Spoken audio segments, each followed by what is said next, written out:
Welcome to the Business of Apparel podcast. This is the place to learn how to start and scale your own apparel brand and fill it with loyal customers for years to come. I'm your host, Rachel Erickson, owner and CEO of Unmarked Street. I can't wait to share this episode with you. Welcome back to the Business of Apparel podcast. Today, we are talking about something that is very near and dear to my heart. It is something that I've been pushing kind of through the end of my corporate career, and definitely something that I've been trying to talk a lot about with my clients as Unmarked Street has been growing and as we've been growing our community and trying to get the word out about sustainability in the apparel industry. And the topic is sustainability in process. And this is something really interestingly that is not being talked about a ton. When we talk about sustainability in the apparel industry, most of the time it goes directly into talking about fabric choices. And while fabric choices are a huge way to gain sustainability, I'm going to say points. That's such a degrading way to say this, but to gain sustainability points with the customer by choosing natural fibers or by choosing recycled fibers or something like that, it doesn't tend to be the only way that you can be sustainable. There are a lot of different ways that sustainability can be put into the process of a company that will return a lot more benefits. It will amplify any great fabric choices that you are making on the sustainability front. And so I want to go through today, there are a couple of different things that I want to touch on. And the first one being the sampling process that we go through in the apparel industry. A lot of times we as apparel developers are okay going through up to 3 or 4. Some companies will even go into 5 different rounds of prototypes to make sure that they're fit, the construction, the quality, the details, all of that is correct for the garment that their designers are designing or that the product managers envision within their brief. And as we go through all of those prototypes, essentially what happens, especially at bigger companies and with some of the more experienced factories out in the world, is that you make a sample that goes to your company for a fit process and a keep sample gets made. So it's called a keep sample because the factory keeps it. They make a duplicate of that sample so that when you send them comments back, they can see right there on the garment what you were talking about. They can replicate maybe an issue that you saw by putting it on their own mannequin in their own facility. And so 2 samples get made for most brands when they're going through the sampling process. Now, if you're going through 4 or 5 different rounds of prototypes, that's 10 samples that you're making that cannot go anywhere but in the garbage.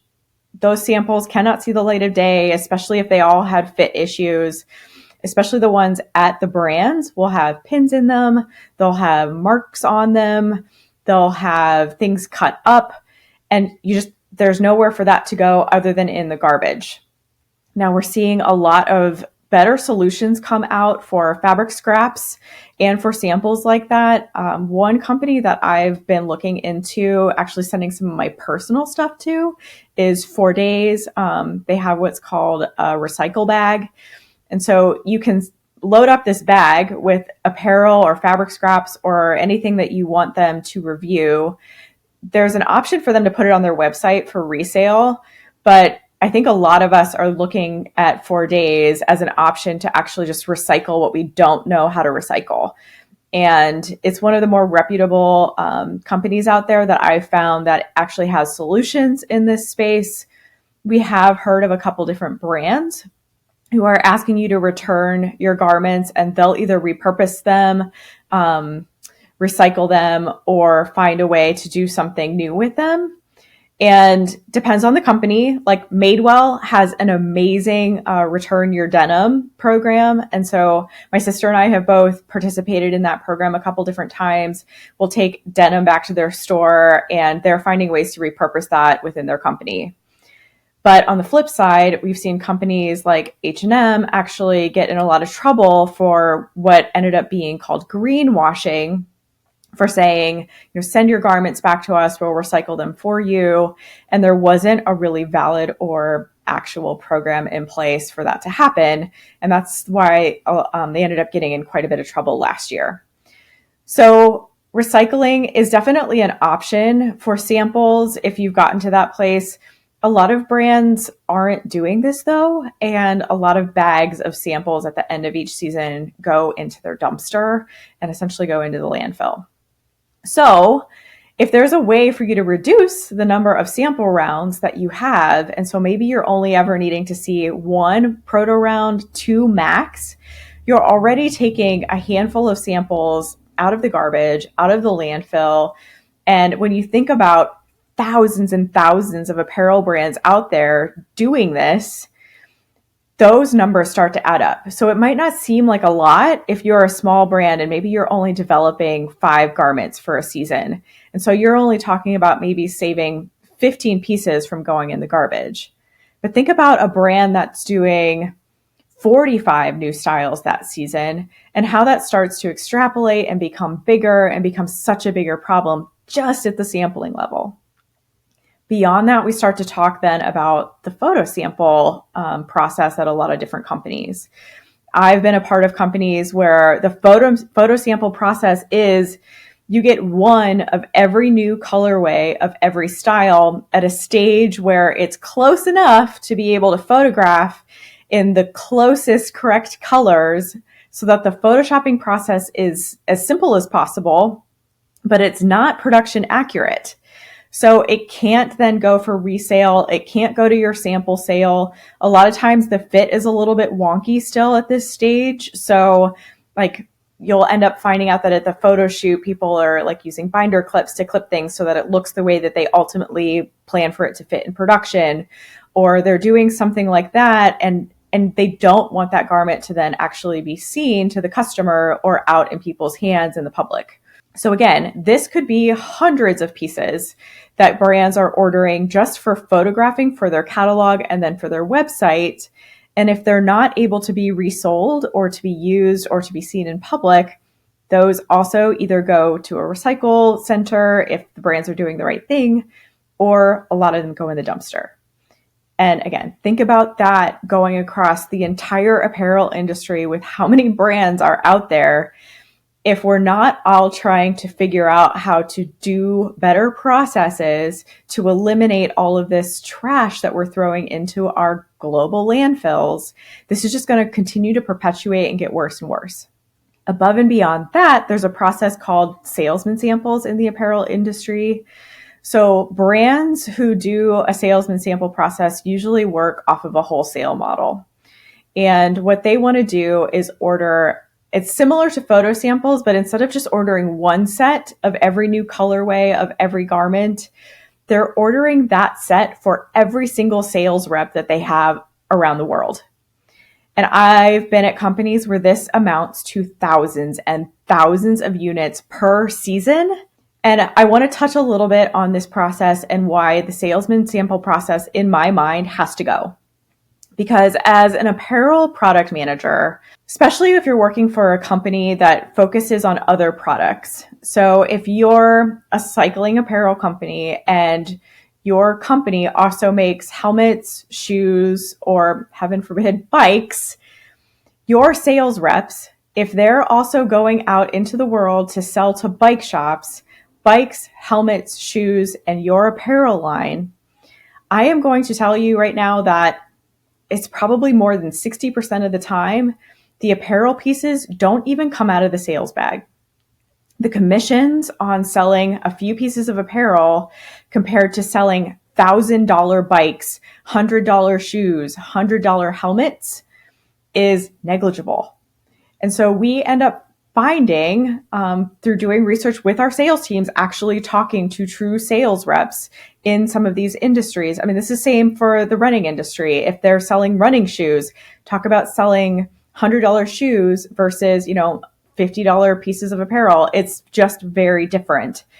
And so these sales reps end up even telling us, I don't have the time to fully present an apparel line, or the apparel line is so big and vast, I don't understand even what all of the pieces do or what they're for. So I don't even bother trying to sell them because I can't speak to it properly.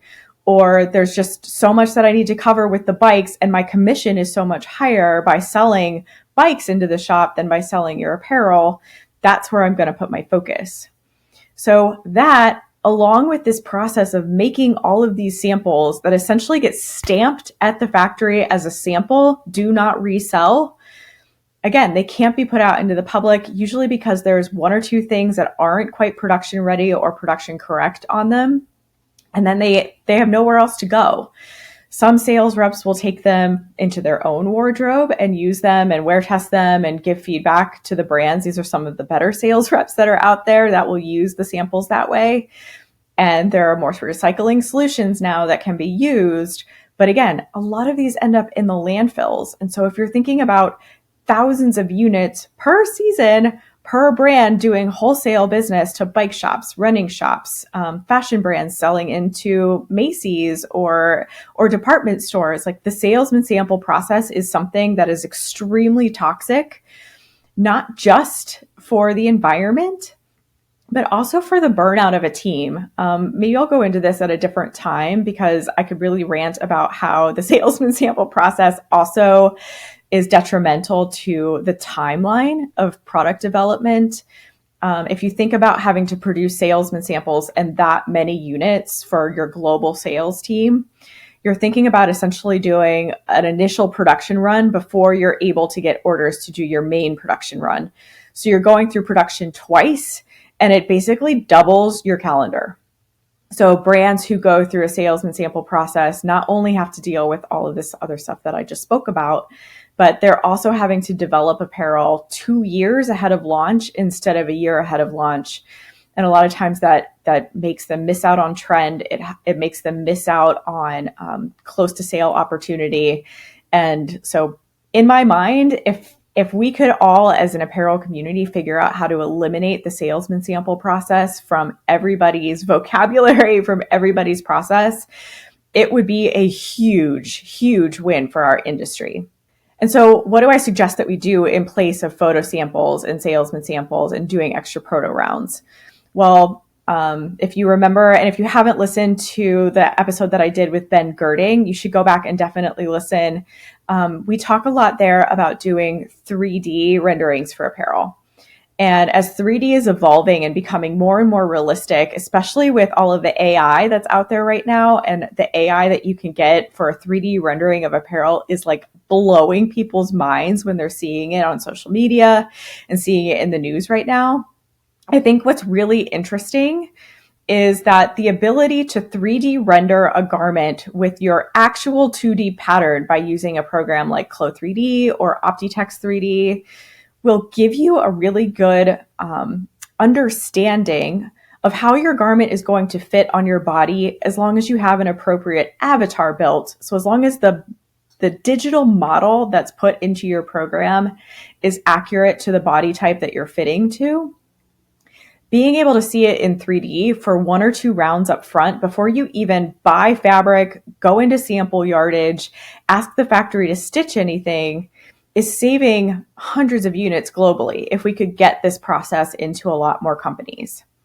Beyond that, being able to do 3D renderings that look realistic for your catalog and for your website instead of having to do photo samples, there's a huge win there. And then instead of having to take bags of salesman samples that don't actually even get used, use those same 3D renderings that you used for photo shoot. Take those, use like a tablet to go in and sell. Your buyers at the stores can go through that tablet, review every single colorway. They can spin the 3D renderings around so that they can see all around the garment. They can zoom in on the details. It's amazing what 3D renderings could do right now. And this kind of a process will save our industry from continuing to be the number 2 polluter on this planet if more people start to adopt it.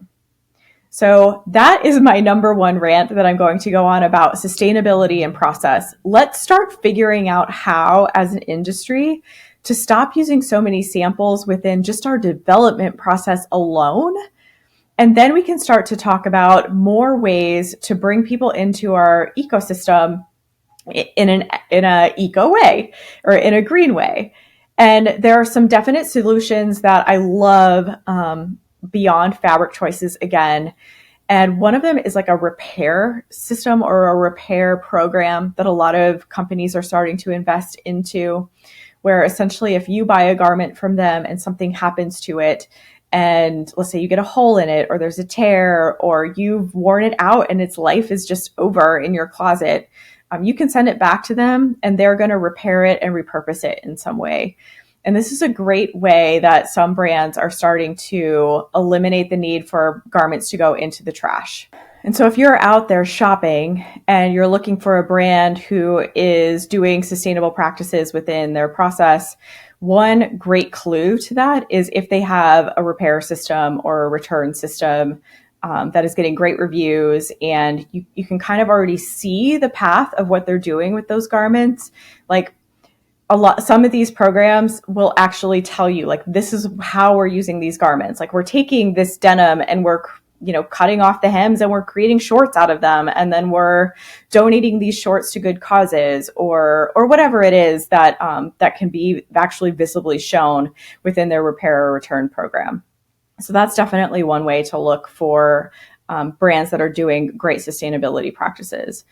Something else that's been really interesting to me that I was just reading about the other day is that there's a new process kind of floating around the industry about having, it's almost like a nutrition label on your garment. And so it's this idea that like sustainability needs to be a lot more transparent to the consumer.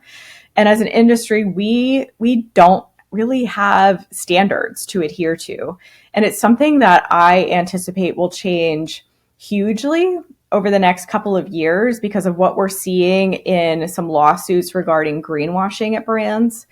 I do think there is going to end up being a coalition of people who need to come together and create standards. Like, you need to hit XYZ standards, or you need to have this certification, or you need to go through this process to be proven as a sustainable brand, to be able to put, this mark on your hang tag or this mark on your garment to say that you're doing the right things when it comes to sustainability. Otherwise, you can't claim it.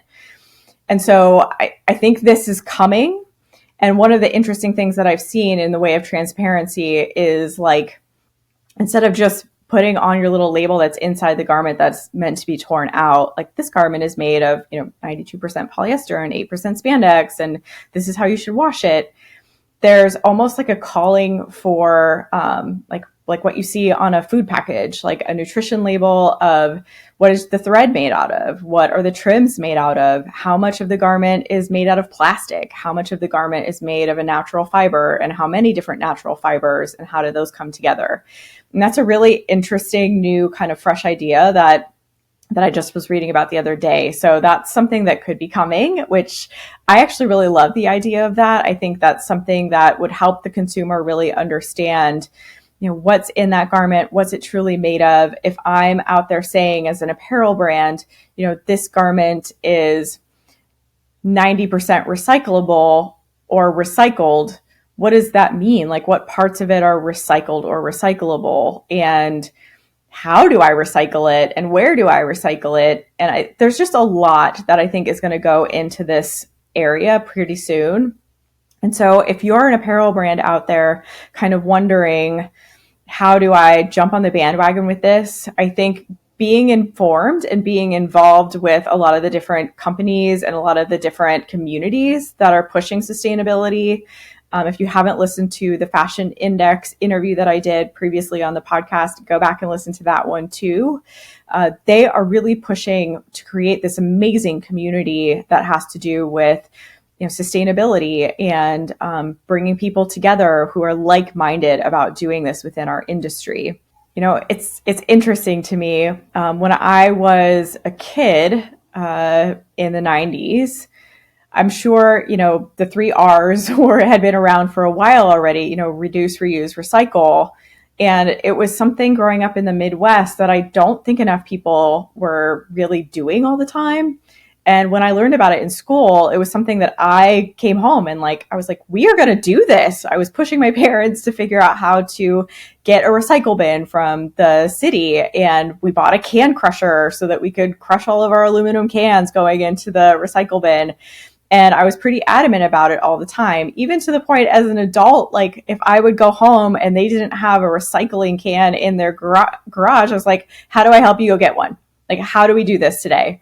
And so I've always been passionate about different ways to recycle and find small ways to make my dent in figuring out how to save the planet and pass on something so that my nieces and nephews and my sister's grandchildren will have a beautiful planet to still grow up in. And this is something that we as an apparel industry, knowing how much damage we do to this planet through poor practices with dyeing fabrics, poor practices with creating plastic garments, essentially. I mean, for those of you who don't know, polyester is essentially plastic. They take these little plastic bits and kind of melt it down, and then they extrude yarn out of that, and then they use those yarns to knit or weave fabrics. And there are garments that are benefiting hugely from